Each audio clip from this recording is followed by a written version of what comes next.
আলহামদুলিল্লাহি রাব্বিল আলামিন ওয়াসসালাতু ওয়াসসালামু আলা সাইয়্যিদিল মুরসালিন আম্মা বা'দ ফাআউযু বিল্লাহি মিনাশ শাইতানির রাজীম বিসমিল্লাহির রহমানির রহিম আসসালাতু ওয়াসসালামু আলাইকা ইয়া রাসূলুল্লাহ আসসালাতু ওয়াসসালামু আলাইকা ইয়া রাসূলুল্লাহ ওয়া আলা আলিকা ওয়া আসহাবিকা ইয়া হাবিবাল্লাহ ওয়া আলা আলিকা ওয়া আসহাবিকা ইয়া হাবিবাল্লাহ আসসালাতু ওয়াসসালামু আলাইকা ইয়া নবিয়াল্লাহ আসসালাতু ওয়াসসালামু আলাইকা ইয়া নবিয়াল্লাহ ওয়া আলা আলিকা ওয়া আসহাবিকা ইয়া নূরাল্লাহ ওয়া আলা আলিকা ওয়া আসহাবিকা ইয়া নূরাল্লাহ। মাদানী চ্যানেলের দর্শকবৃন্দ, বিশেষ করে আমাদের ক্ষুদে দর্শকবৃন্দ, আপনাদের জন্য এক আজিম ও শান অনুষ্ঠান ছোটদের আলা হযরত আলাইহির রহমা নিয়ে আবারও হাজির হয়েছে। আমরা এই অনুষ্ঠান সাজিয়েছি বিভিন্ন সেগমেন্ট, রেখেছি কোরআনুল কারীম, ফুরকানুল হামিদের তিলাওয়াত, হামদ, নাত, কালাম ইত্যাদি। রেখেছি অনেক সুন্দর সুন্দর আকর্ষণীয় কিছু সেগমেন্ট। সব কিছু ইনশাআল্লাহ তাআলা আপনাদের সাথে আরজ করব। তাই আসুন আমরা প্রথমে দুরূদ শরীফ পাঠ করার কি ফজিলত বারাকাত রয়েছে সেই সম্পর্কে আমরা একটি হাদিসে কারিমা শ্রবণ করার চেষ্টা করি। দাওয়াত ইসলামের প্রতিষ্ঠাতা হযরত আল্লামা মাওলানা মুহাম্মদ আবু বিলাল ইলিয়াস আত্তার কাদরি দামাত বারকাতুহুল আলিয়া তার লিখিত কিতাব জিয়ায়ে দুরুদ ও সালামে এই হাদিসে কারিমাটি লিপিবদ্ধ করেন। আল্লাহ তাআলার প্রিয় হাবিবুল হাবিব সাল্লাল্লাহু আলাইহি ওয়াসাল্লাম ইরশাদ করেন, তোমরা যেখানেই থাকো আমার প্রতি দুরূদ শরীফ পাঠ করো, কেননা তোমাদের দুরূদ শরীফ পাঠ আমার নিকট পৌঁছে থাকে। সাল্লু আলাল হাবিব সাল্লাল্লাহু তাআলা আলা মুহাম্মদ সাল্লাল্লাহু। ইসলামী বছরের দ্বিতীয় মাস আমাদের মাঝে অতিবাহিত হচ্ছে। তো এই সফর মাসকে কেন্দ্র করে এক আজিম ও শান অনুষ্ঠান মাদানী চ্যানেল আপনাদেরকে উপহার দিয়েছে, ছোটদের আলা হযরত রহমাতুল্লাহি আলাইহি। এই সফরুল মুজাফফর মাসের অনেক তাৎপর্য রয়েছে, আর এই মাসে মহান একজন ওলি কামিলের শুভ ওরস শরীফ রয়েছে। তো এই ওরস শরীফ উপলক্ষে মূলত আমাদের এই অনুষ্ঠান। আপনাদের সাথে অনেকগুলো মাদানী মুন্নাও আমরা রেখেছি, আমরা তাদের পরিচয় ইনশাআল্লাহ তাআলা জেনে নেওয়ার চেষ্টা করব। আমাদের ডান পাশে যিনি রয়েছেন ওনার পরিচয়টা আমরা আগে জানার চেষ্টা করব। জি, আপনার নাম? আসসালামু আলাইকুম ওয়া রাহমাতুল্লাহি ওয়া বারাকাতুহু। ওয়া আলাইকুম আসসালাম। আমার নাম মোহাম্মদ রজব রেজা আত্তারি। মাশাআল্লাহ, রজব রেজা আত্তারি ভাই, কেমন আছেন আপনি? আলহামদুলিল্লাহ আলা কুল্লি হাল। মাশাআল্লাহ। জি, আপনার ডান পাশে? আসসালামু আলাইকুম ওয়া রাহমাতুল্লাহি ওয়া বারাকাতুহু। আমার নাম মোহাম্মদ ইয়াসিন আরাফাত আত্তারি। মাশাআল্লাহ, ইয়াসিন আরাফাত আত্তারি ভাই, কেমন আছেন আপনি? আলহামদুলিল্লাহ। আপনার অনুভূতি কেমন আমাদের এই অনুষ্ঠান ছোটদের আলা হযরত রহমাতুল্লাহি আলাইহিতে অবস্থান করে অংশগ্রহণ করে? খুব ভালো। মাশাআল্লাহ। আপনার নিয়ত কি? এখানে যে আসলেন, মাদানী চ্যানেলের যে ক্ষুদ্র দর্শকবৃন্দ আছে তাদের উদ্দেশ্যে আপনার যদি কোনো মাদানী ফুল থাকে? আমার নিয়ত, আমি এখানে নেকির দাওয়াত দেওয়ার চেষ্টা করব ইনশাআল্লাহ। ইনশাআল্লাহ। মাশাআল্লাহ। জি, আপনার পাশে? আমার নাম মোহাম্মদ রোহান আত্তারি। মাশাআল্লাহ। রোহান ভাই, আপনার পিছনে? ওনার কাছে মাইক দিন। জি, আপনার নাম? মোহাম্মদ জুনায়েদ আত্তারি। মাশাআল্লাহ। জুনায়েদ ভাই, আপনার পাশে? মোহাম্মদ রাকিব আত্তারি। মাশাআল্লাহ। রাকিব আত্তারি ভাই, ভালো আছেন আপনি? জি আলহামদুলিল্লাহ ভালো আছি। মাশাআল্লাহ, আপনাকে মুবারকবাদ আমাদের এই অনুষ্ঠান ছোটদের আলা হযরত রাহমাতুল্লাহি আলাইহি। আপনার অনুভূতি কেমন? আমার অনুভূতি হচ্ছে যে আমি নেকি দাওয়াত ইনশাআল্লাহ প্রচার করব। মাশাআল্লাহ, আল্লাহ আমাদের নিয়তকে কবুল করুন। আমিন। জি, আপনার নাম? মোহাম্মদ আমির হামজা। আমির হামজা ভাই, ভালো আছেন আপনি? আলহামদুলিল্লাহ। মাশাআল্লাহ। জি, আপনার পাশে? মোহাম্মদ তাওহীদ আত্তারি। মাশাআল্লাহ। তাওহীদ আত্তারি ভাই, ভালো আছেন? আলহামদুলিল্লাহ আলা কুল্লি হাল। আপনার পাশে? মোহাম্মদ ওয়াজ হাসান। মাশাআল্লাহ। জি, আপনার পিছনে? মোহাম্মদ এমদাদুল আত্তারি। মাশাআল্লাহ। এমদাদুল আত্তারি ভাই, কেমন আছেন আপনি? আলহামদুলিল্লাহ। মোহাম্মদ সিয়াম আত্তারি। মাশাআল্লাহ। সিয়াম ভাই, কেমন আছেন আপনি? আলহামদুলিল্লাহ। আপনাদের সবাইকে মুবারকবাদ। আল্লাহ সুবহানাহু ওয়া তাআলা আপনাদের সবার উঠা বসা কবুল করুন। আমিন। বিশেষ করে আমাদের এই প্রোগ্রাম ছোটদের আলা হযরত রাহমাতুল্লাহি আলাইহি দেখে, বিশেষ করে আমাদের যারা ক্ষুদ্র দর্শকবৃন্দ রয়েছে তারা যেন খুব বেশি ইলমি দ্বীন হাসিল করতে পারে, আল্লাহ সুবহানাহু ওয়া তাআলা তাদেরকেও সেই তৌফিক দান করুন। আমিন। মাদানী চ্যানেলের ক্ষুদ্র দর্শকবৃন্দ, আমরা তো আমাদের মাদানী মুন্নাদের পরিচয় জেনেই নিয়েছি। আসুন আমরা আমাদের যে সেগমেন্ট রয়েছে কোরআনুল কারীমের তিলাওয়াত, তারপরে হামদ, নাত, তারপরে আলা হযরত রাহমাতুল্লাহি আলাইহি এর যে মুবারক বৈশিষ্ট্য রয়েছে, ওনার যে কি শান শকত রয়েছে তা আমরা জানবো। তারপর আপনাদের জন্য যে প্রশ্ন রয়েছে তা আমরা রাখবো। আর এক বিশেষ সেগমেন্ট রেখেছি আমরা, বলতে হবে যে বিষয়ে। এখানে একটা বক্স আছে, এই বক্স থেকে কোনো একটা বিষয় কেউ উঠাবে, আর ওই বিষয়টা সম্পর্কে উনি কি করবেন, মাদানী ফুল আপনাদের উদ্দেশ্যে দেওয়ার চেষ্টা করবে। তো কাজে আমরা যারা এখনও মাদানী চ্যানেলের টিভি সেটের সামনে আসতে পারিনি, আসুন না আমরা যারা এসেছি তারা ওনাদেরকে দাওয়াত দিয়ে নিয়ে আসি। আর গত পর্বে আমরা যা শ্রবণ করেছিলাম তাও আমরা মনে রাখার চেষ্টা করি, নতুন পর্বে নতুন কিছু আমরা জেনে অপরকেও কি জানানোর চেষ্টা করবো ইনশাআল্লাহ। আসুন আমরা আমাদের প্রথম সেগমেন্ট কুরআনুল কারীম ফুরকানুল হামিদের তিলাওয়াত শ্রবণ করে নিই। সাল্লু আলাল হাবিব সাল্লাল্লাহু তাআলা আলা মুহাম্মদ সাল্লাল্লাহু আলাইহি ওয়াসাল্লাম। আউযু বিল্লাহি মিনাশ শাইতানির রাজীম। বিসমিল্লাহির রহমানির রহিম। ইয়া আইয়ুহাল্লাযীনা আমানু ইসতাঈনু বিস-সাবরি ওয়াস-সালাহ ইন্নাল্লাহা মা'আস-সাবিরিন ওয়া লা তাকুলু লিমান يقتل في سبيل الله أموات بل أحياء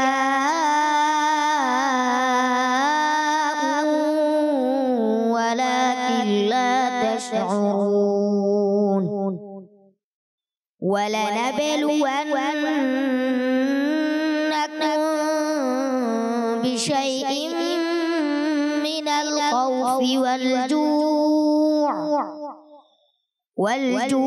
ونقص من الأموال والأنفس والثمرات وبشر الصابرين الذين إذا أصابتهم مصيبة قالوا إنا لله وإنا إليه راجعون صدق الله العظيم সুবহানাল্লাহ সুবহানাল্লাহ, মাশাআল্লাহ মাশাআল্লাহ। আজকাল আমরা অনেকেই পেরেশানিতে থাকি, অনেকে বিপদগ্রস্তদের মধ্যে হয়তো অন্তর্ভুক্ত হয়ে যায়, বিভিন্ন ধরনের মুসিবত আমাদের সামনে চলে আসে, আর আমরা হয়তো মাআযাল্লাহ জেনে না জেনে কত ধরনের ভুল পদক্ষেপ নিয়ে নিই, অথচ আল্লাহ সুবহানাহু ওয়া তাআলার আলিশান ফরমান, আমরা নামাজ প্রতিষ্ঠার মাধ্যমে আল্লাহ তাআলার কাছে কিছু চাই, ধৈর্য ধারণ করি, আর আল্লাহ সুবহানাহু ওয়া তাআলার কাছে সাহায্য প্রার্থনা করি। আমরা যেন দুনিয়ার এদিক সেদিক ঘোরাফেরা না করে, এই ব্যক্তি সেই ব্যক্তির কাছে না বলে আল্লাহ তাআলার কাছে যেন আমাদের ফরিয়াদগুলো করতে পারি, আমাদের পেরেশানিগুলো আরজ করতে পারি।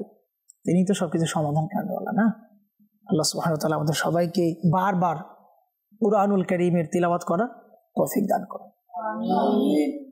আসুন আমাদের দর্শকবৃন্দ, আমরা আমাদের দ্বিতীয় সেগমেন্ট নাতি রাসূল মুস্তাফা সাল্লাল্লাহু আলাইহি ওয়াসাল্লাম শ্রবণ করেন। সাল্লু আলাল হাবিব সাল্লাল্লাহু তাআলা আলা মুহাম্মদ সাল্লাল্লাহু আলাইহি ওয়াসাল্লাম। সাল্লাল্লাহু আলাইকা ইয়া রাসূলুল্লাহ ওয়া সালামু আলাইকা ইয়া হাবিবাল্লাহ। পর সাল্লাল্লাহু আলাইকা ইয়া রাসূলুল্লাহ ওয়া সালামু আলাইকা ইয়া হাবিবাল্লাহ। লাগছে মন হয়তো নবী ডাকবে মদিনায় মোরে, লাগছে মন হয়তো নবী ডাকবে মদিনায় মোরে,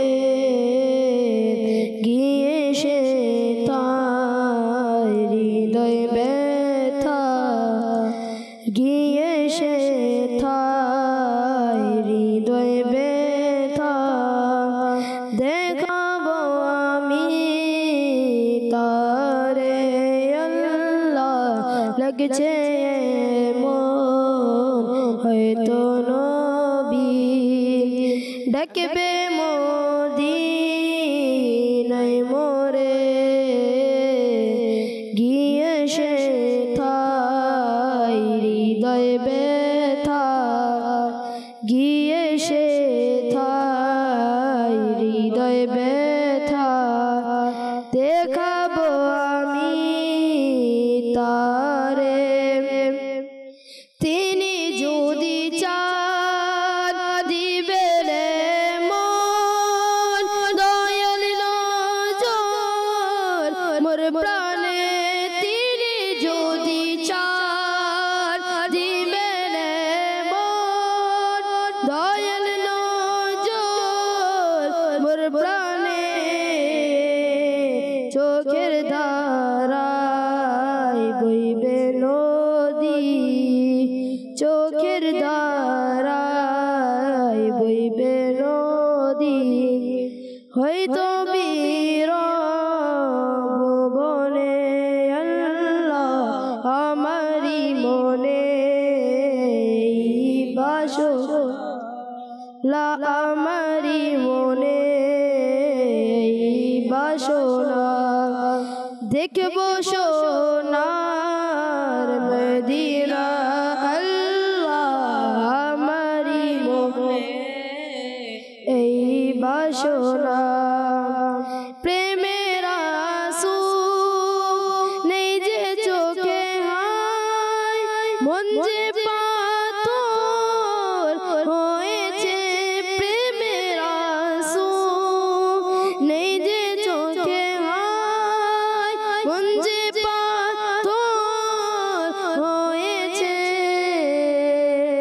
ইশকে কাতর হবে এমন আল্লাহ ইশকে কাতর হবে এমন দয়া যদি হয় মোর প্রাণে আল্লাহ আমারি মনে এই বাসনা আল্লাহ আমারি মনে এই বাসনা দেখব সোনার মদিনা আল্লাহ আমারি মনে এই ভাষণা সাল্লু আলাল হাবিব সাল্লাল্লাহু তাআলা আলা মুহাম্মদ সাল্লাল্লাহু ছোট্ট বন্ধুরা, ইসলামী বছরের দ্বিতীয় মাস সফরুল মুজাফফর এমন এক মাস যে মাসের 25 তারিখে আমাদের নেতা আমাদের আকা আল হযরত রহমাতুল্লাহ আলাইহির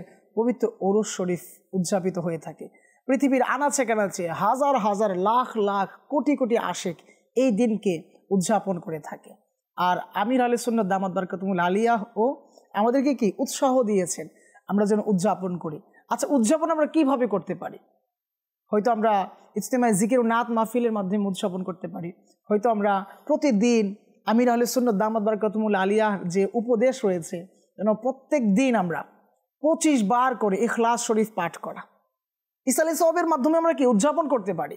তো আসুন না আমরা নিয়ত করি ইনশাআল্লাহ তাআলা মহান এই ওলি কামিলের আদেশ, ওনার মাদানী অনুরোধ যেন আমরা ইসালে সওয়াবের উদ্দেশ্যে আমার আকা আলা হযরত রহমাতুল্লাহ আলাইহির ইসালে সওয়াবের উদ্দেশ্যে দৈনিক অন্তত 25 বার সূরা ইখলাস শরীফ পাঠ করা করবো তো ইনশাআল্লাহ।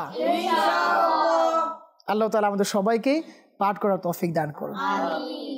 আলা হযরত কে ছিলেন এর উত্তর যদি আমরা খুঁজি তাহলে আমরা প্রথমে এটাই আর কি ভাবি, আল্লাহ তাআলার যে মাহবুব রয়েছেন, আল্লাহ তাআলার সর্বশেষ এবং সর্বশ্রেষ্ঠ যিনি নবী রয়েছেন আমাদের প্রিয় নবী রাসূল আরবি সাল্লাল্লাহু আলাইহি সাল্লাম, ওনার সত্য দিন ইসলামকে, ওনার মনোনীত যে ধর্ম ইসলাম রয়েছে তাকে সুন্দরভাবে গুছানোর জন্য অর্থাৎ আল্লাহ সুবহানাহু ওয়া তাআলা যুগে যুগে বহু নবী আলাইহিস সালামগণ প্রেরণ করেছেন। কেন? আমাদের মানুষদের সংশোধনের জন্য। যখন আল্লাহ সুবহানাহু ওয়া তাআলা তার আখিরি নবী সাল্লাল্লাহু আলাইহি ওয়াসাল্লামের মাধ্যমে নবুয়াতের দরজাকে বন্ধ করে দিলেন, পরবর্তী সময়ে উম্মতের সংশোধনের জন্য আল্লাহ সুবহানাহু ওয়া তাআলা আল্লাহ তাআলার প্রিয় হাবিব সাল্লাল্লাহু আলাইহি সাল্লাম আখিরি নবী সাল্লাল্লাহু আলাইহি সাল্লামের উম্মতদের মধ্য থেকে কি এক একজন মুজাদ্দেদ আল্লাহ তাআলা নির্বাচন করতেন। আর ওনাদের মাধ্যমে ওই সময়কার যত ফিতনা ফাসাদ ছিল, যত ঝামেলা ছিল ওইগুলা কি করতেন, দূরীভূত করতেন। তো এরই ধারাবাহিকতায় আল্লাহ সুবহানাহু ওয়া তাআলা 1400 শতাব্দীতে ওনার একজন মহান ওলি কামেল, ওনার একজন বন্ধু, হ্যাঁ, একজন মুজাদ্দিদ প্রেরণ করেন, যিনি কিনা একই সাথে হাফিজে কোরআন ছিলেন, মুফাসসিরে কোরআন, মুহাদ্দিসে আজম, আমিরুল মুমিনিন ফিল হাদিস ছিলেন, আলিমে দ্বীন ছিলেন, মুফতি ইসলাম ছিলেন। ওনার শুধু এই লকবগুলোই মানে ছিল যে এমন কিছু নয়, উনি পাশাপাশি একজন বিজ্ঞানী ছিলেন, উনি একজন ইসলামিক চিন্তাবিদ ছিলেন, একজন গণিতবিদ, ভূগোলবিদ, দার্শনিক এবং কবিও ছিলেন। বলা হচ্ছে উনি প্রায় 50টিরও অধিক বিষয়ে কিতাব রচনা করেন। 50টিরও অধিক বিষয়ে কিতাব লেখা, কল্পনা করা যায় একবার?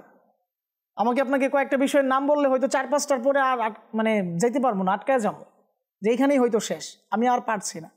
কিন্তু আলা হযরত রাহমাতুল্লাহ আলাইহি 50টিরও অধিক বিষয়ে কিতাব লিখে গিয়েছেন। এক একজন বিজ্ঞানী এসে ওনার কাছ থেকে সমাধান নিয়েছেন, এক একজন ডক্টর এসে ওনার কাছ থেকে কি সমাধান নিয়েছেন। ডাক্তার এক জিনিস আর ডক্টর আরেক জিনিস। যারা পিএইচডি করে, পিএইচডি হোল্ডার যারা আছেন, তারা ওনার কাছ থেকে সমাধান নিয়েছেন। হ্যাঁ হ্যাঁ, ইতিহাসের সোনালী অধ্যায়ে সোনালী অক্ষরে লেখা আছে আলা হযরত রাহমাতুল্লাহ আলাইহির অবদানের কথা।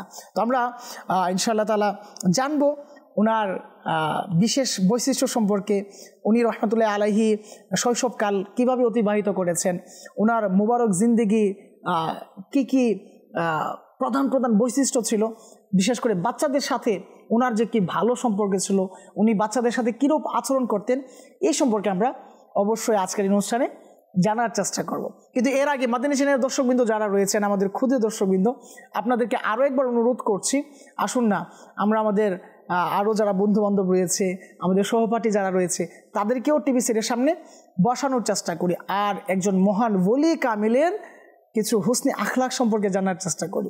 আজকে আমরা ছোটরা বেশিরভাগ সময় খেলাধুলায় কাটিয়ে দিই। হ্যাঁ, বেশিরভাগ সময় হয়তো আমরা বিভিন্ন বাজে কাজে কি নষ্ট করে দিচ্ছি, কিন্তু আল্লাহ তাআলা নেককার বান্দারা কিভাবে ওই সময়টাতেও নিজেদেরকে নেকির কাজে পরিচালিত করেছেন, নেকির কাজ সম্পন্ন করেছেন, এই সব কিছু হয়তো আমরা আল্লাহ তাআলার ওলিগণের জীবনে দেখলে আমরা পাই। এর মধ্যে আলা হযরত রাহমাতুল্লাহ আলাইহি। তো বলা হচ্ছে আলা হযরত রাহমাতুল্লাহ আলাইহি বাচ্চাদেরকে এত পছন্দ করতেন, ছোটদেরকে এত পছন্দ করতেন, উনি রমজান মাসে ইতিকাফরত অবস্থায় ছিলেন। তো ইতিকাফে বসলে বাড়ি থেকে খাবার আসে, কেউ না কেউ খাবার দিয়ে যায়। তো কোনো একদিন খাবার আসতে অনেক লেট হচ্ছিল আর কি, তো একজন বাচ্চা ছেলে আর কি খাবার নিয়ে আসতো, তো অনেক লেট করলো, তো অনেক দেরিতে প্রায় এশার হয়ে যাচ্ছে এরকম টাইম, এশারের আগ মুহূর্তে ওই খাবার নিয়ে আসেন। তো পরবর্তী সময় আলা হযরত রাহমাতুল্লাহ আলাইহি অনেকক্ষণ অপেক্ষায় থাকার পর, আমি আপনি তো অপেক্ষা সহ্য করতে পারি না, তো উনি অনেকক্ষণ অপেক্ষায় ছিলেন। তো পরবর্তী সময় যখন ওই বাচ্চা খাবার নিয়ে আসে, তখন বাচ্চার সাথে একটু রাগান্বিত হয়ে যায়। পরবর্তী সময়ে আল্লাহ তাআলার দয়া দেখুন, উনি একজন আলিমে দ্বীন, উনি একজন এত বড় মুফতি, উনি পরবর্তী সময়ে এটা ভাবলেন যে আমি যে বাচ্চার সাথে একটু রাগ দেখালাম, বাচ্চার তো এখানে কোনো দোষ ছিল না, খাবার দেরি করে তাকে দেওয়া হয়েছে দেখে তো হয়তো দেরিতে সে আমার কাছে আসছে, তো এর জন্য তো বাচ্চার কোনো দোষ নেই। তো আমি এক কাজ করি, বাচ্চার সাথে কি করে নিই, এই বিষয়টা সমাধান করে নিই। আর সেটা কিভাবে? বাচ্চার কাছে উনি কি নত হয়ে গেলেন, বাচ্চাকে উনি আদর করলেন, ভালোবাসলেন, আর বোঝানোর চেষ্টা করলেন যে এই কাজটা আমার হয়তো ভুল হয়ে গিয়েছে, আমি হয়তো এইভাবে আচরণ না করলেও পারতাম।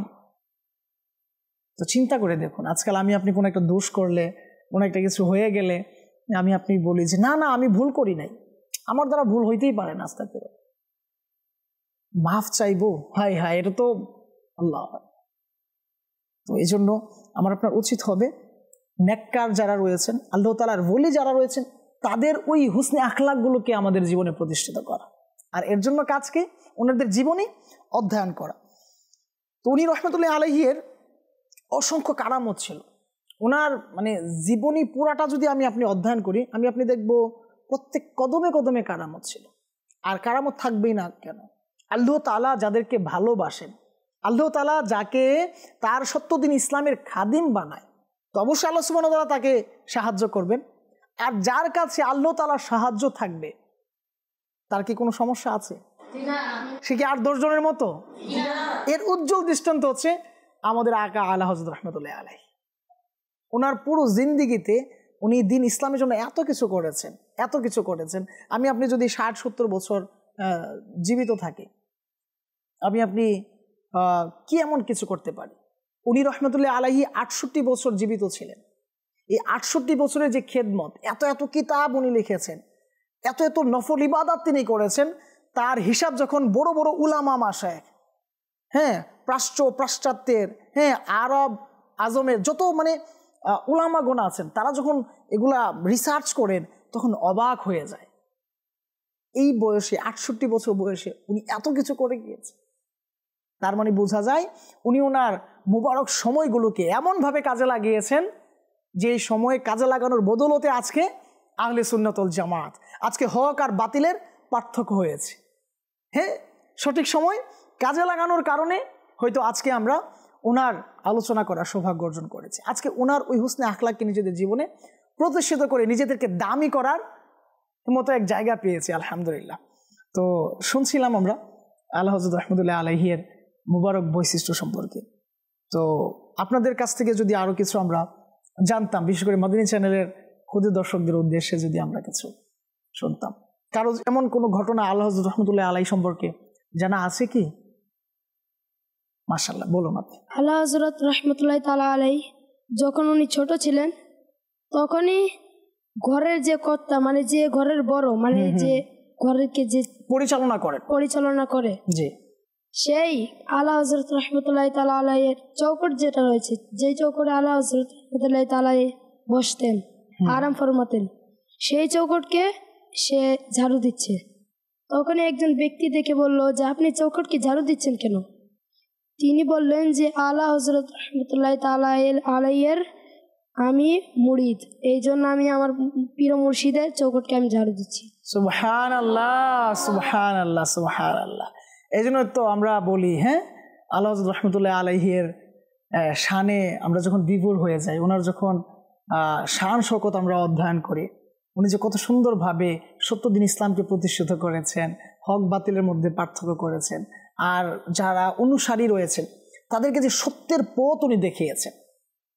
মানুষ যখন ভুল পথে চলে যায়, মানুষ যখন বাজে কিছু করে ফেলে, যখন মানুষ ধ্বংসের দ্বার প্রান্তে পৌঁছে যায়, তখন সে বুঝতে পারে যে আমার অবস্থানটা কেমন।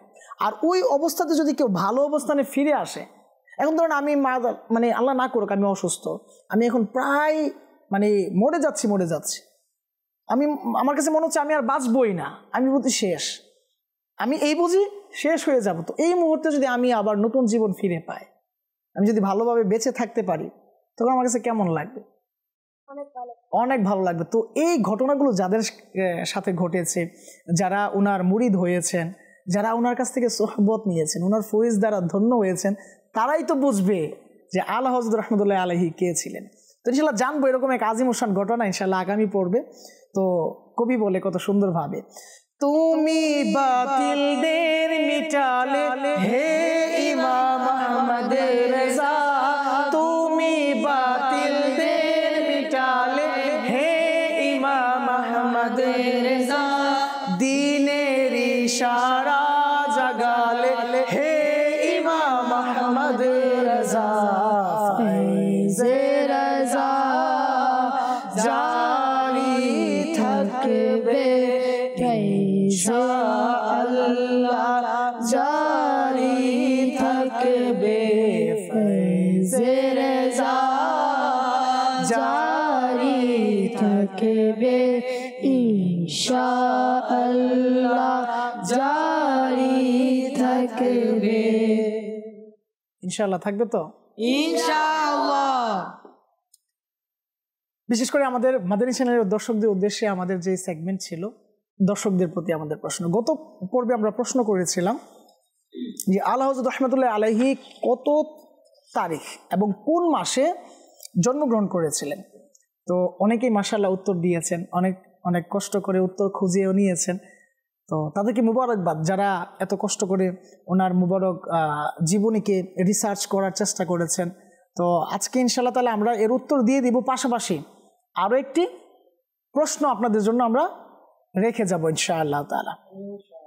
তো আলা হুজুর রহমতুল্লাহ আলাইহি কত তারিখে এবং কোন মাসে জন্মগ্রহণ করেন আমরা ইনশাআল্লাহ জানবো, কিন্তু আমি বলবো না, আমাদের মাদানী মুন্না যারা রয়েছে তাদের কাছ থেকে আমরা জানবো ইনশাআল্লাহুল কারীম। তো উত্তরটা কি আমরা সবাই দিতে প্রস্তুত? আচ্ছা, আলা হযরত রহমতুল্লাহ আলাইহি কত তারিখ এবং কোন মাসে জন্মগ্রহণ করেন? 10 শাওয়াল। কত হিজরিতে? 1272 হিজরিতে। 1272। আলা হযরত রহমতুল্লাহ আলাইহি কোন তারিখ জন্মগ্রহণ করেন? 10 তারিখ। কোন মাসে? শাওয়াল মাসে। মাশাআল্লাহ, মারহাবা। তো দর্শকদের জন্য আমরা আরো একটি নতুন প্রশ্ন করতে যাচ্ছি। উনি রহমতুল্লাহ আলাইহি অর্থাৎ আলা হযরত রহমতুল্লাহ আলাইহি কোন শহরে জন্মগ্রহণ করেন? তো ইনশাআল্লাহ তাআলা আমরা এর উত্তর আগামী পর্বে দিব। তো এর আগে আমরা অনুরোধ করব আপনাদের কাছে যে আসুন আমরা চেষ্টা করি, খোঁজার চেষ্টা করি যে আলা হযরত রহমতুল্লাহ আলাইহি কোন শহরে জন্মগ্রহণ করেন। তো আমরা একটু আগে যে ঘটনা নিয়ে আলোচনা করেছিলাম যে আলা হযরত রহমতুল্লাহ আলাইহির দ্বীন ইসলামের প্রতি যে ওনার ভালোবাসা ছিল, ওনার যে খিদমত ছিল, তো এই সম্পর্কে আমার ইসলামী ভাই বলেছেন। তো আরও যদি কেউ বলতেন আলা হযরত রহমতুল্লাহ আলাইহির অবদান সম্পর্কে। মাশাআল্লাহ, জি রোহান ভাই বলেন। কি সানমান আমার আলা হযরত রহমতুল্লাহ তাআলা আলাইহি। একটা ছোট বাচ্চা খাবার লেট করে আনার কারণে তাই সেটা সংশোধন করার চেষ্টা করেছেন, রাগ দমন করেছেন। মাশাআল্লাহ। তো আলা হযরত রহমতুল্লাহ আলাইহি যখন বাচ্চাদের খেলাধুলা করা অবস্থায় ওইখানে যেতেন, ওইখানে তো উনি অবস্থান করতেন না, দূর থেকে উনি খেলাধুলা দেখতেন। তো বাচ্চারা ঘুড়ি উড়াতো আকাশে। যখন বাচ্চাদের ওই ঘুড়ি সুতা কেটে, ঘুড়ির তো প্রায় সময় সুতা কেটে যায় না, তো ওনার বাড়ির উপরে যখন আসতো, বাড়ির কাছে যখন আসতো, তখন উনি রহমতুল্লাহ আলাইহি ওই ঘুড়ি কি করতেন, নিজের বাড়িতে নিয়ে আসতেন আর খাটের নিচে রেখে দিতেন। তো আলা হযরত রহমতুল্লাহ আলাইহির পিতা যান যখন খাটে যেতেন, তখন খাটের নিচে যখন ঘুড়ি দেখতেন, তখন আলা হযরত রহমতুল্লাহ আলাইহির আব্বু বলতেন যে এখানে ঘুড়ি কেন, আমার সন্তান তো খেলাধুলা করে না ঘুড়ি দিয়ে, তো ঘুড়ি এখানে রাখা হলো কেন? তখন আলা হযরত রহমতুল্লাহ আলাইহি উত্তর দিলেন যে আল্লাহ সুবহানাহু ওয়া তাআলা আমাকে তার দ্বীনের খেদমতের জন্যই তো প্রেরণ করেছেন, আমি তো অবশ্যই ঘুড়ি দিয়ে খেলি না। তো ওই ঘটনা উনি বর্ণনা করেন। তো পরবর্তী সময়ে আলা হযরত রহমতুল্লাহের আব্বু জান যিনি রয়েছেন, উনি ওনার সন্তানকে আমান মিয়া বলে ডাকতেন আর কি। তো উনি পরবর্তী সময়ে ওনার সন্তানকে উদ্দেশ্য করে এইভাবে ইরশাদ করেন যে নিঃসন্দেহে আল্লাহ সুবহানাহু ওয়া তাআলা আলা হযরত রহমতুল্লাহ আলাইহিকে দ্বীনের খেদমতের জন্যই প্রেরণ করেছেন, খেলাধুলা বা অন্য কোনো ফাহেসা কাজে নিমজ্জিত থাকার জন্য নয়। তো এখন আমরা একটু ভাবার চেষ্টা করি যে আমরাও শৈশবকাল অতিবাহিত করছি, আমরাও বিভিন্ন জায়গায় খেলাধুলা করছি। আচ্ছা, এই খেলাধুলার কারণে কি আমার সময় নষ্ট হচ্ছে কিনা? এখানে একটা হিকমত আছে যে এই ঘড়িগুলো যে রাখা হলো, এই ঘড়িগুলো রাখার কারণে হয়তো তারা ওই সময় কি খেলাধুলা থেকে নিজেদেরকে কি হয়তো বের করে ফেলতে পেরেছে, বা নিজেদেরকে হয়তো নিজেদের অন্য কাজে ব্যস্ত রাখতে পেরেছে। যখনই তার কাছে খেলনা থাকবে তখনই সে কি খেলনার সাথেই নিজেকে ব্যস্ত রাখবে, আর এইভাবেই তার মূল্যবান সময়গুলো কি হয়ে যাবে, নষ্ট হয়ে যাবে। এখন আমরা কি করছি? আমাদের সেটা ক্ষুদ্র দর্শক কিন্তু আপনাদের দিকে প্রশ্ন, আমরা কি করি? আমরা হয়তো বিভিন্ন বাজে খেলাধুলায় নিজেদের সময়কে অতিবাহিত করি, আমরা হয়তো মোবাইল ফোনে অযথা সময় নষ্ট করি, টিভিতে অযথা সময় নষ্ট করি। আসুন আমরা নিয়ত করি ইনশাআল্লাহ তাআলা যে অনেক বেশি ইলমি দ্বীন হাসিল করব, মাদানী চ্যানেলের সাথে থাকব, মাদানী চ্যানেল দেখে দেখে ইলম হাসিল করে অপরের নিকট পৌঁছানোর চেষ্টা করব ইনশাআল্লাহ। মাদানী চ্যানেল দর্শকবৃন্দ, আমাদের সর্বশেষ যেই সেগমেন্ট ছিল, বলতে হবে যেই বিষয়ে, তো এই সেগমেন্টের আরম্ভ এখনই হয়ে যাবে ইনশাআল্লাহ তাআলা। আপনারাও প্রস্তুত থাকুন যে বিষয় আসবে, এই বিষয়ে আপনাদের কি চিন্তা ভাবনা রয়েছে তাও আমাদের সাথে শেয়ার করতে থাকুন। যে আমরা আমাদের বিশেষ সেগমেন্ট বলতে হবে যে বিষয় এখনই আরম্ভ করব। আমাদের ডান পাশ থেকে কোনো একজনকে আসার আমন্ত্রণ জানাচ্ছি। কে আসবেন? মিথ্যা এসেছে। কে এসেছে? যে শব্দের সাথে আমরা সবাই পরিচিত, সময় অসময়ে হয়তো এর আশ্রয় আমরা নেওয়ার চেষ্টা করি। আদৌ এর আশ্রয় নেওয়া উচিত কিনা বা এটা কতটা ভয়াবহ এক ব্যাধি, এ সম্পর্কে ইনশাআল্লাহ আমাদের রজব ভাইয়ের কাছ থেকে জানার চেষ্টা করবো। জি রজব ভাই, মিথ্যা সম্পর্কে যদি আপনি মাদানী চ্যানেলের ক্ষুদে দর্শকদের উদ্দেশ্যে কিছু মাদানী ফুল। মিথ্যা বলা ভালো নয়, মিথ্যা বলা অনেক খারাপ কাজ, এবং ছোট বাচ্চাদেরকে মিথ্যা বলা নিষেধ। আল্লাহ তাআলা শুধু কি ছোটদেরকেই মিথ্যা বলা নিষেধ করা হয়েছে না বড়দের? সবাইকে। হ্যাঁ, সবার মিথ্যা বলা নিষেধ, আর মিথ্যা বলা হারাম। হারাম। জি, আল্লাহ তাআলা সবাইকে মিথ্যা বলা নিষেধ করেছেন, আর আমরা ইনশাআল্লাহ মিথ্যা কথা বলবো না। ইনশাআল্লাহ মিথ্যা বলা নিষেধ, মিথ্যা আমরা বলবো না, কেননা মিথ্যা বলা অনেক খারাপ কাজ। আল্লাহ তাআলা সবাইকে মিথ্যা বলতে নিষেধ করেছেন, এবং আমরা বড় ছোট যারা রয়েছি তারা মিথ্যা বলবো না ইনশাআল্লাহ আজ্জা ওয়া জাল্লা। মিথ্যার বিরুদ্ধে যুদ্ধ জারি থাকবে ইনশাআল্লাহ। মাশাআল্লাহ, আপনি অনেক সুন্দর বলেছেন। আপনি আপনার আসন গ্রহণ করুন। জি, আরো যদি কেউ আসতেন এই পাশ থেকে, কে আসবেন? আপনি আসেন, ওনাকে দেন, আসেন, মাইকটা নিয়ে আসেন আপনি। অসুস্থতা কি উঠালাম? অসুস্থতা। আচ্ছা, এই অসুস্থতা সম্পর্কে যদি আপনি কিছু বলতেন, অসুস্থ হলে আমাদের করণীয় কি? হ্যাঁ, আমরা কোরআন হাদিস দ্বারা কি শিখি, কি জানতে পেরেছি, আল্লাহ তাআলার ওলিগণ অসুস্থ অবস্থায় কি করতেন আর আমরা কি করি, যদি একটু বলতেন। আল্লাহ তাআলার নেক বান্দা যারা ছিলেন তারা কখনোই অসুস্থতা কারোর সামনে প্রকাশ করতেন না। মাশাআল্লাহ। তারপরে তারা আল্লাহ তাআলার নেক বান্দারা যখন অসুস্থতা হচ্ছে তখন আল্লাহ তাআলার নেক বান্দা তাদের আল্লাহর কাছে কিছু চেয়ে আল্লাহর ইবাদত করতেন। মাশাআল্লাহ। এখন আমরা কিছু হলেই পেরেশান হয়ে যায়, আমরা কিছু হলে ইবাদত ছেড়ে দেই, এই হচ্ছে আমাদের একটা মানে কমন বৈশিষ্ট্য। এখন একটু মাথা ব্যথা, থাক এখন আর নামাজ তো পড়া লাগবে না, এটা আমরা ভাবি। আচ্ছা, এই অসুস্থতা আমাদের জন্য কি নিয়ামত? তো আমরা যখন অসুস্থ হয়ে আমরা বিচলিত হয়ে পড়ি, আমরা এদিক ওদিক ছোটাছুটি করি, বিভিন্ন জায়গায় যাই। আচ্ছা, ভালো কথা, যাব শেফার জন্য আমরা এদিক ওদিক যাব, কিন্তু আমাদের মূল উদ্দেশ্য কি? আমাদের রবের কাছে সবকিছু চাওয়া, নামাজের মাধ্যমে আল্লাহ তাআলার সাহায্য প্রার্থনা করা। তো করবো তো ইনশাআল্লাহ। অসুস্থতার সময় ধৈর্য ধারণ করবো তো ইনশাআল্লাহ। বাবা মাকে পেরেশানি দিব না তো ইনশাআল্লাহ। অনেক মাদানী মুন্না মুন্নিরা আছে অসুস্থ হলে খাওয়া দাওয়া ছেড়ে দেয়। হ্যাঁ, তাদের উদ্দেশ্যে আমার বলা, দেখুন অসুস্থতা আসবে, এটাই স্বাভাবিক, আবার সুস্থ হয়ে যাব ইনশাআল্লাহ। কিন্তু আমরা যেন বাবা মাকে পেরেশানিতে না ফেলি, আমরা যেন খুব বেশি মানে বায়না না ধরি যে এটা লাগবে ওটা লাগবে, এটা ছাড়া আমি খাবো না, ওইটা হইলে আমি খাবো, ইত্যাদি ইত্যাদি যেন না করি। তাদের কথা তো বিবেচনা করতে হবে, ওনারা কত পরিশ্রম করে আমাদের জন্য। এই জন্য আমরা ইনশাআল্লাহ তাআলা ধৈর্য ধারণ করার চেষ্টা করব ইনশাআল্লাহ। সাল্লু আলাল হাবিব সাল্লাল্লাহু তাআলা আলা মুহাম্মদ সাল্লাল্লাহু আলাইহি ওয়াসাল্লাম। মাদানী চ্যানেলের দর্শকবৃন্দ, বিশেষ করে আমাদের ক্ষুদে দর্শকবৃন্দ, দেখতে দেখতে আমাদের অনুষ্ঠান প্রায় শেষের দিকে চলে এসেছে। সফরুল মুজাফফর মাস আমাদের মাঝে অতিবাহিত হচ্ছে।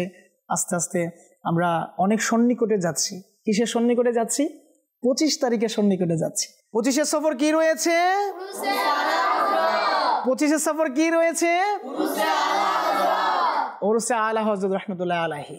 আস্তে আস্তে আমরা সামনের দিকে অগ্রসর হচ্ছি, আর এই সময়টাকে কাজে লাগানোর জন্য, আর এই মহান ওলি কামিল আলা হযরত রাহমাতুল্লাহ আলাইহি এর ফয়জাত পাওয়ার জন্য আসুন আমরা কিছু চেষ্টা করাই, আমরা কিছু আমল করার চেষ্টা করি, ওনার মুবারক জীবনী অধ্যয়ন করার চেষ্টা করি, ওনার ফয়জাত পাওয়ার জন্য কিছু আমল করার চেষ্টা করি, ওনার মুবারক জীবনীকে আমরা অধ্যয়ন করার চেষ্টা করি, ওনার হুসনে আখলাকগুলোকে নিজেদের জীবনে বাস্তবায়ন করার চেষ্টা করি।